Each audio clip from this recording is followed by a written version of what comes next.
two things are created when you're speaking in front of a group. You're creating leverage.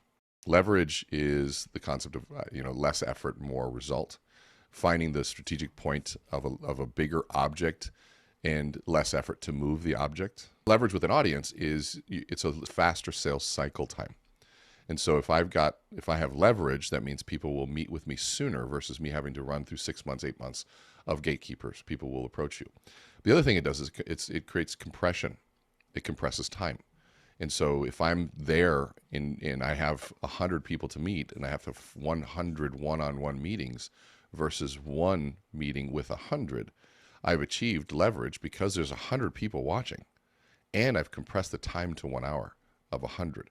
And it's a magical sort of equation that happens there. And so when I realized that, and when I learned that from my mentors, I set my sights on saying, okay, how do you not just be comfortable on stage? Because I think that's where people focus their energy.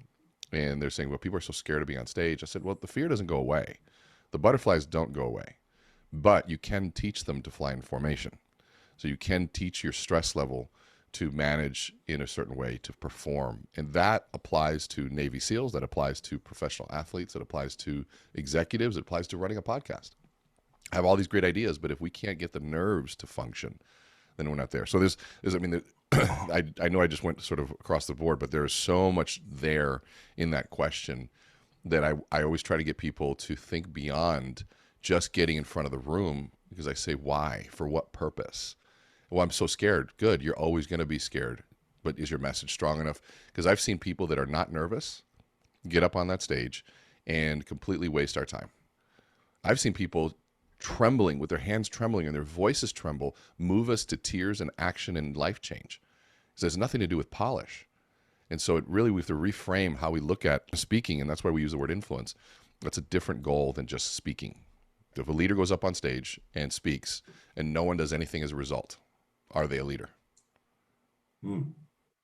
So somebody goes on stage, the goal of influence and the goal of leadership is that people make a change of some sort as a result of your words that they would have not done in the absence of them. And so you are the deciding, your words, your influence from that stage, and that stage might be in a phone call, in a Zoom call, it might be through a podcast, it might be through an article, right? There's some sort of platform involved. And your words triggered that momentum to move towards something. That is what influence is about.